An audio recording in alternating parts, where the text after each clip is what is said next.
Hey everyone, we're here in Nanaimo, BC to visit with Jess from Rewild Homes and to take a tour of their newest model, the Fox Sparrow tiny house. It's a beautiful tiny house and it almost feels like it was designed for Matt and I, or for anyone who's really into working from home or working online. They have a nice space for working, a nice space for relaxing, and then a really gorgeous kitchen. So let's go take a look inside.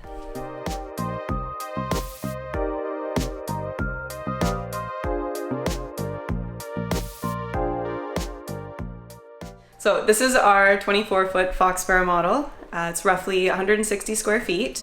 It's underneath of all the legal road limits so that you can tow it without any permits. The weight, it's roughly 12,000 pounds. So the trailer itself is rated for 14,000. Plenty of room for all of your appliances, personal materials, anything that you might add in weight. Also gives you a little bit of wiggle room in case you do want to add solar. So this house is 24 feet long, which is about 23 feet on the inside once you subtract the framing and the insulation, by about 7.5 feet wide on the inside, 8.5 on the outside. The ceiling space on the inside is about 11 feet tall, 13'6" measured from the bottom of the tires to the highest point of the roof to keep you under those road limits. This one is on grid. We designed this one to be really plug and play. So a lot of people come to us wanting something simple. They can park in the backyard, they can hook things up, they don't want to have to deal with composting toilet or gray water or anything like that. It's quite open and bright inside. We set this up for people who like to work from home and do entertaining, so it's got to have multiple spaces. Even though when you're in a tiny house, a lot of things kind of tend to blend together. By putting designated bar top area in here as a feature space, I think that it really helps to make an office space, a breakfast space, a dinner space, separate from your hangout space and also separate from your bedroom.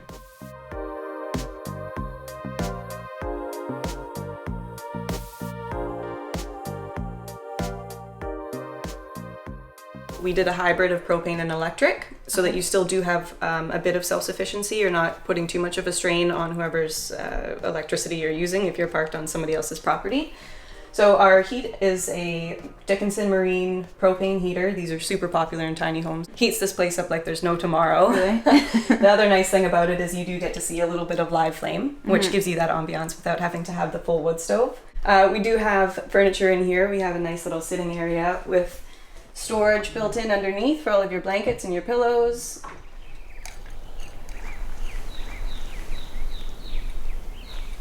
One of the most popular requests we get from people is, I don't want a ladder and I want storage under the stairs. So in this one, we chose to leave the faces open. Sometimes we do put covers in front and either do drawers or actual curtains. But in this case, we were going for more of the open feel, so we wanted to leave a bit more of the visual from the wall when you walk in, instead of closing that off. There's a curtain rod underneath of here for you to hang up your coats. And we had imagined having as well your shoes going in there. We raised the fridge up on a platform so that not only do you have storage underneath for things such as canned goods, other heavy items, but also so that the small apartment-sized fridge actually feels like a full-sized fridge. One of my favorite aspects of this house is the sink. This is actually the same sink that I have in my house. I've always been a really big fan of the black look. Not only does it look super cool, but it stays clean way longer. If you've ever tried keeping a stainless steel sink clean, you're always wiping down water spots. This one just looks clean all the time.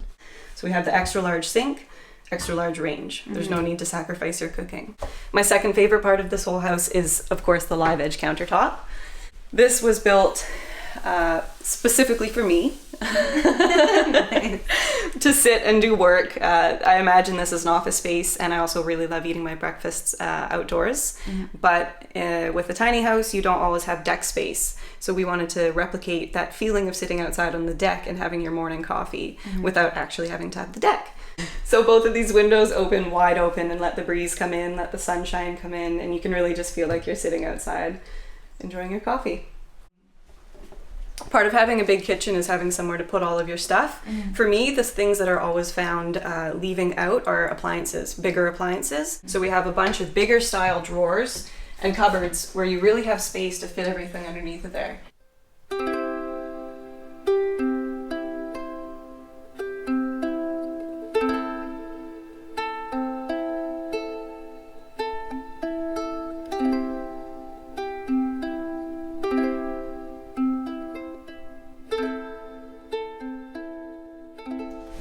Sliding door for the bathroom door. Great space saver. Sometimes we do pocket doors as well that fit in between, but personally I'm a big fan of the exposed hardware. This bathroom is 5 feet wide, which is actually big enough for a tub. A lot of people complain that the bathrooms aren't big enough in tiny homes and they feel cramped and so small, so we wanted to make it luxurious. We actually offset this window slightly from center, so when you're sitting at the far end of the trailer on the couch, you can see all the way through instead of it being blocked by the doorway. We have a flush toilet installed in this model, although it is also set up for a composting toilet, so you could do either way. The water heat in this unit is propane on demand. We use this beautiful little model from Precision Temp. It vents through the floor, which is extremely helpful for us when we're building homes. The prior models that we were using vented out through the back wall, so it had to always be placed somewhere that it wasn't going to put you over width. This way, this negates all of that.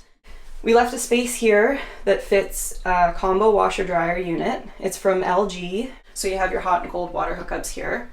If we do decide to put the washer dryer unit here, there's also going to be a custom storage cabinet built so that you can keep all of your laundry materials and your towels, and your linens.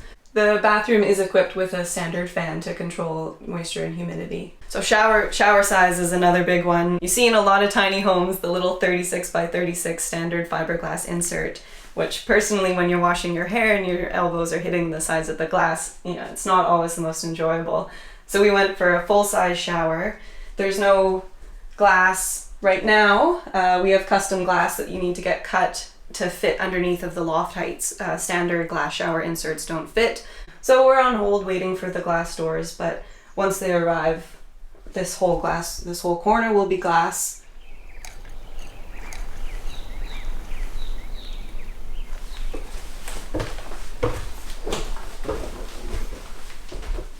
Along with the kitchen and the bathroom, another priority for us was big bedroom space. Headroom in a loft is something that people sorely miss. So by placing the skylight in this position, we're able to gain a little bit of headspace. This way when you're making the bed, you can move around a little bit more, and it just feels a lot less claustrophobic. We have 2 skylights in this model. We have one in the bedroom space, and we have one in the living space. This is also a much longer loft than you usually see. This one is almost 10 feet long, so there's plenty of room for a king-size bed. One of the easiest ways to keep the heat circulating in your house and also to prevent any moisture buildup that you typically see in smaller homes is just by installing a high-quality ceiling fan. This one, the light is also on a dimmer, so it gives you the opportunity to have a little bit of mood lighting in here as well. Along with the master bedroom loft, we also have a smaller 2-foot storage loft, which gives you a ton of space for putting the things that you don't use as often. All of the beams in the house are solid fir beams, all hand-stained and hand-sanded. We meticulously work to inset LED lighting throughout. The exterior of this home is custom milled and custom stained cedar siding. It's all been weather treated and is good to go in all sorts of weather.